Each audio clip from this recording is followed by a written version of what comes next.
Now, in this video, we will going to discuss about the concept of using bubble sort.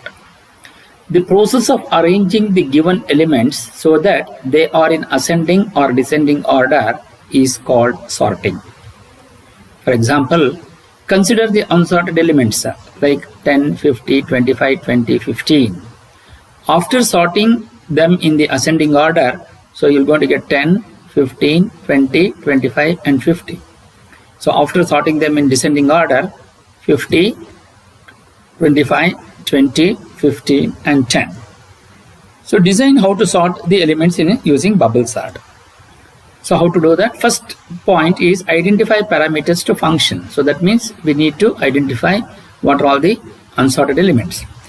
Given an array A consisting of n elements, we have to sort them in ascending or descending order so that parameters are int. So A is the one-dimensional array containing elements n, so int n.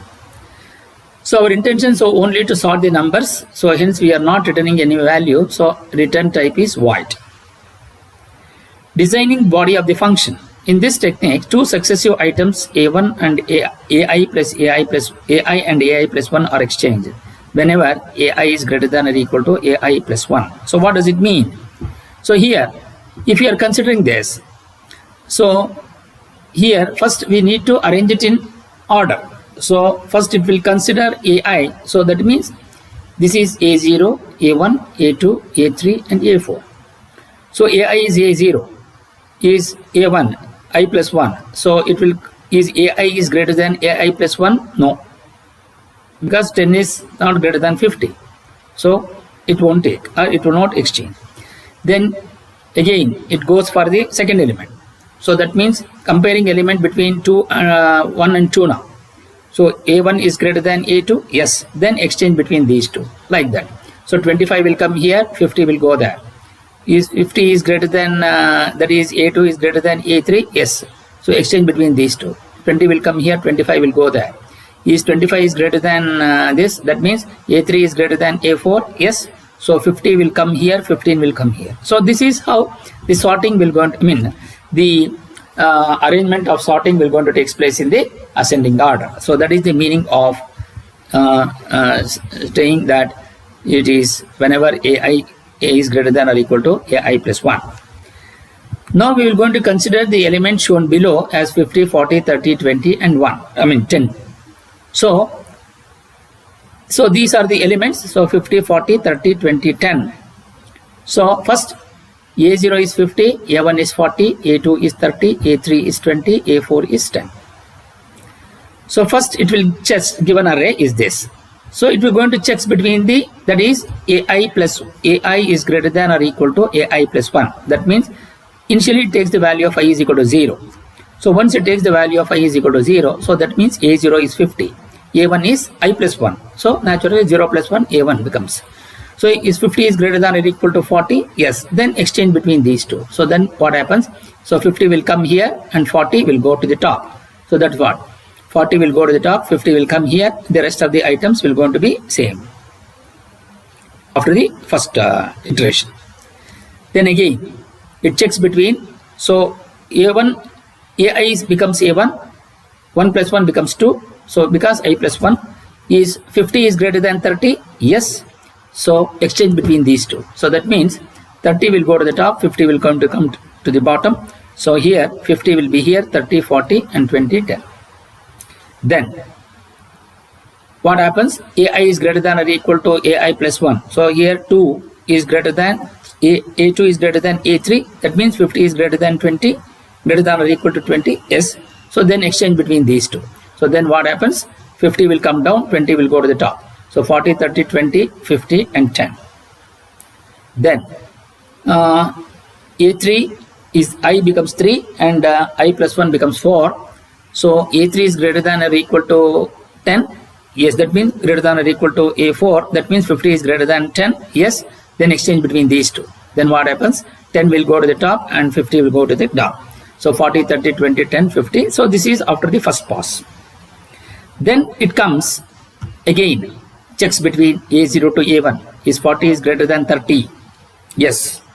Then exchange between these two. That means 30 will go to the top and 40 will come to the down. Then the rest of the things will going to remain the same. Then A1 is greater than or equal to A2. That means 40 is greater than or equal to 20. Yes, exchange between these two. Then what happens? 20 will go to the top and 40 will come down. So that means 30, 20, 40, 10, 50. Then again A2 and A3. Is 40 is greater than or equal to 10? Yes, exchange between these two. So again 10 will go to the top and 40 will come down. So 30, 20, 10, 40, 50. So after the second pass. Then it goes to the third one. So in this again, is 30 is greater than or equal to 20, then exchange between these two. So 20 will go to the top, 30 will come down, and the rest of the elements will be same. Then again, A1 is greater than or equal to A2. Yes, 30 is greater than or equal to 10. Yes, then exchange between these two. So 30 will go here and 10 will go to the top and 20 will be here. Then, so this is after the third pass. Then the last pass will be, so again, is 20 is greater than or equal to 10? Yes, then exchange between these two, 10, 20, 30, 40, 50. So it arranged in ascending order. So 20 sinks to bottom. So this is how this bubble sort will going to work in ascending order. Now, observe that after each pass, the larger value sink to the bottom of the array, and hence it is called sinking sort. So that means 50, original array 50, 40, 30, 20, 10. So here it goes in this fashion. So here 50 will be at the bottom, 40 next, 30, 20 and 10. Observe that at the end of the each pass, smaller value gradually bubble their way upward to the top. So that is the reason why we will going to call this as the bubble sort. Now this is the just the present what it has happened. So we will be generalizing the terms. So here 0 I is equal to 0 to 3, 5 minus 2 is 5 minus of 1 plus 1. So n minus j plus 1. So here 0 to 2, n minus j plus 1. Here I is equal to 0 to 1, 5 minus 4, 5 minus 3 plus 1, n minus of j plus 1. Then 5 to 5 0. So 5 minus 5, 4 plus 1, n minus j plus 1. So that means it will go. So this is the general term. So why I need to have a general term? Because when I want to give the for loop, I have to give this condition. So that is the reason why we are analyzing this. Once you do that, so you can see here for I is equal to 0, I is less than or equal to minus n minus of j plus 1, I plus plus. So again for, so this is the pass and this is the iterations what you do. For I is equal to 0, I is less than or equal to n minus of j plus 1 and I plus plus, open the parenthesis, if a of I is greater than or equal to a of I plus 1, then exchange ai and ai plus 1. All the variables other than parameters should be declared as local variables. That is, the variables I, j and temp should be declared as int data type function. Now, so this is how the theoretical part of the bubble sort will going to work. So we will go in the next video, we will going to explain how the sorting of elements have been done by using the ascending order, by using the bubble sort, by using a program. Thank you.